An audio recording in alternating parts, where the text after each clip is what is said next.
왔어요. 단돈 1,000원이면 해결되는 겁니다. 바로 요거는 이렇게 1,000원. 살균제라고 써있는 바로 옆에요. 작용기자 카드라는 번호가 써 있습니다. 안녕하세요, 들깨 아줌마. 오늘은요, 고추밭 관리하러 나왔습니다. 고추가요, 밭농사 중에 아주 최고로 어려운 게 고추 농사지요. 그만큼 병충해도 많고 아주 수시로 관리할 게 많은 게 고추인데요. 요즘같이 이렇게 장마가 길어지면서 폭우든 비가 많이 쏟아질 때 우리가 고추에서 흔히 나타내는 병충해 중에 담배나방도 있고 진딧물도 있고 그리고 칼슘 부족으로 일어나는 현상 등등도 있지만요. 가장 무서운 게 바로 탄저병일 겁니다. 탄저병을 예방하기 위해서는요. 지금뿐만 아니라 비가 오기 전부터 계속 해줬어야 되는데 그래도요. 아직 늦지 않았으니까요. 꼭 지금부터 화학약이든 제가 좀 이따 소개시켜드릴 친환경 약이든 꼭 방제를 하셔서 꼭 예방을 하시고요. 예방하는 방법 또 알려드릴게요. 고추 중에 이제 가장 무서운 탄저병을 예방하기 위해서는요, 한 4가지 정도를 이제 좀 지켜주시면 그나마 예방이 되실 수 있는데요. 첫 번째는 바로, 요거는 바로 다들 하셨었던 부분이에요. 바로 방앗다리 밑에 고추잎을 제거하고 잎을 깨끗하게 정리해줘서 통풍이 잘 되게 만들어주시는 일을 해주셨을 텐데, 이게 한 번만 하고 나서 내버려 두면요, 또 중간에 그 밑에에서도 순들이 또 올라와서 무성해졌을 겁니다. 잎들이 많이 올라왔으면 잎을 꼭 정리해 주셔서 깨끗하게 만들어 주세요. 왜냐? 잎들이 방앗다리 밑에 많게 되면요. 탄저병이 걸릴 확률이 더욱더 높아집니다. 탄저병이란 건요. 우리 탄저균이 공중에서 막 다니다가요. 비가 오면 그 빗물에 땅에 튀기면서 그 균들이 튀겨서 잎사귀에 묻고 아니면 바람을 통해서 묻고 그러면서 탄저균이 생기면서 탄저병이 옮기게 되는 거거든요. 튀길에 묻을 잎도 없어야지만 탄저병 발생 우려가 조금 더 현저히 줄어들 수 있습니다. 두 번째는 저처럼 고추와 고추 사이에 고랑에요. 이렇게 잡초 매트를 한번 깔아줘 보세요. 잡초 매트를 깔게 되면 말 그대로 토양에서 튀기는 그 빗물이 고추에 묻지 않기 때문에요. 조금 더 탄저병을 예방을 할 수가 있습니다. 세 번째는요. 이게 내가 지금 탄저병에 걸리지 않아서 고추가 깨끗하더라도요. 미리 사전에 예방을 하시는 게 중요하거든요.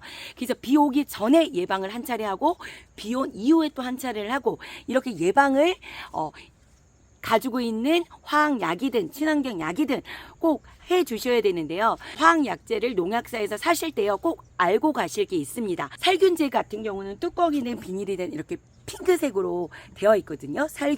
살균제라고 써 있는 바로 옆에요. 작용기자 카드라는 번호가 써 있습니다. 번호가 가 아니면 사, 다 이런 식으로 써 있거든요. 그게 뭐냐에 따라서 예방인지 치료인지 아니면 예방과 치료가 같이 되어 있는 건지 확인을 하시고 약을 방제를 하시면 효과가 더욱더 좋거든요. 가와 카는요. 예방이고요. 다라고 써 있는 건요. 예방과 치료가 함께 되는 거고요. 그리고 사라고 써 있는 거는요. 치료가 되는 약제입니다. 이 약제를 알고 가시고 만약에 농약사마다 이름이 다 다르거든요. 이름이 다르다고 해서 그 성분이 또 다른 건 아니에요. 그래서 같은 다라고 그래도 이름은 달라도 만약에 다 같은 다라면 그거를 다른 약재로 교차해서 써주셔야 훨씬 더 약발도 잘 받고요. 고추도 내성이 생기지 않아서 효과가 더욱더 증대가 될 수 있으니까요. 이 작용기작 코드 번호 알고 가셔가지고 약을 구입하시는 거 말씀을 드리고요. 그리고 또 약을 하실 때 우리가 지금처럼 장마가 지속이 될 때는 반나절 정도 몇 시간만이라도 비가 멈춰서 소강 상태다. 그러면 내가 지금 일주일 열이 되지 않아도 4월이라도 약을 꼭 방제를 하셔야 이런 탄저병이 예방이 되실 수 있습니다. 그리고 또 약 효과가 조금 더 오랫동안 지속이 되기 위해서는요. 이렇게 요즘같이 장마비가 많이 수시로 내릴 때는요. 전작제와 함께 그 약을 함께 섞어서 뿌려주시면요. 효과가 조금 더 오랫동안 지속이 되니까요. 이것 또한 알고 가시면 좋으실 것 같고요. 자, 오늘은 제가 이제 또 소개시켜 드릴 거는 저는요 아직 탄저병이나 뭐 칼슘 부족이나 이런 것들이 오지 않았습니다. 10일에서 30일 간격으로 우거름을 저는 계속 주었고요. 그리고 틈만 나면 친환경 약재로 지금 균과 충을 잡을 수 있는 거를 뿌려주고요. 가끔 또 칼슘제도 뿌려주고 그래서 관리를 해주고 있고요. 제가 쓰고 있는 친환경으로 병충해 관리는요. 지금 때깔을 보면 요게 유황입니다. 유황을 저희는 주기적으로 만들고 있거든요.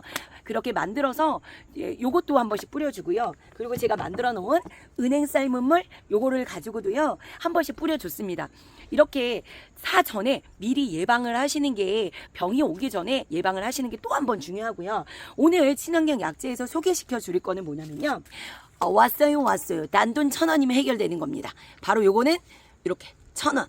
우리가 너무 쉽게 구할 수 있는 건데요. 과산화수소입니다. 과산화수소는 제가 아직은 뿌려보진 않았는데요. 저도 이제 어떤 친환경 약재가 이것도 계속하다 보면 또 내성이 생긴가 싶어가지고 저 찾다 보니까요. 또 좋은 정보가 알게 됐는데요. 이 과산화수소 같은 경우는요. 전라남도 농업기술 센터를 통해서 실험한 결과가 있대요. 이게 오이, 토마토, 그리고 파프리카 이런 균에 이 주기적으로 작물을 뿌려봤더니 수량도 증대되고 작물의 품질도 좋아졌던 연구 결과가 있고요. 이 과산화수소가 한마디로 뭐냐면 산소가 과다하게 많은 물이라고 생각하시면 되거든요. 이 과산화수소가 햇빛과 온도에 의해서요. 물을 분해하는 과정에서 산소가 발생이 되고요. 이 산소가 세균과 바이러스 등 오염균을 소독도 해주고요. 그리고 토양에 산소까지 공급하는 효과가 있다고 합니다. 그래서 살균, 살충, 그리고 곰팡이 제거까지 탁월하게 효과가 있다고 하거든요. 우리가 멜론이든 그리고 딸기든 뭐 흰가루병 이런 균들이 많이 발생이 되는데 이걸 과산화수소를 주기적으로 뿌렸을 때 효과가 충분히 있다고 했거든요. 그래서 저는 요게 시중에서는 탄저병을 예방을 한다고도 이제 나와 있는 곳도 있는데요. 그거는 이제 뭐 농업기술원이나 이런 데서 발표된 거 같지는 않고요. 하지만 뭐 탄저병은 아니더라도 균을 소독하는 효과는 있는 거는 뭐 약사님도 얘기를 하고 그랬기 때문에 저는 요번에는 워낙에 토양에도 많은 균들이 살고 있잖아요. 그래서 요거를 한번 방제를 해보려고 하는데요. 요게 과산화수소가 250ml거든요. 그래서 100배의 색은 200ml를 넣으면 되고요. 그리고 200배의 희석은 100ml를 넣어가지고 이제 희석을 하셔서 옆면살포로 해주시면 됩니다. 이거는요 아까도 말씀드렸듯이 햇빛과 온도에 의해서 물로 분해가 되기 때문에 관주를 하거나 그러시면 안 되고요. 꼭 옆면살포로 쏴 뿌려주시면 되는데요. 이땐 또 낮 시간은 피해 주시고요.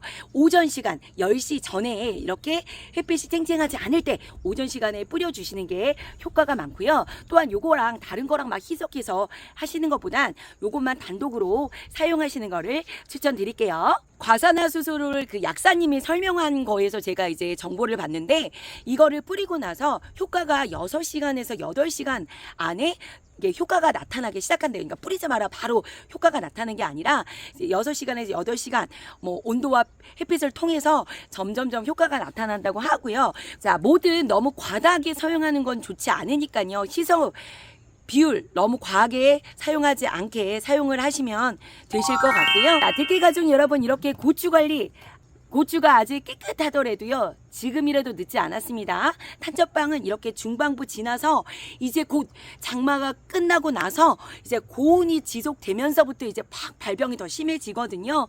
지금이라도 꼭 관리 꼭 해보세요. 자, 오늘도요 농작물 비 피해 없으시게 잘 관리하시고요. 자, 힘내시고요. 화이팅입니다.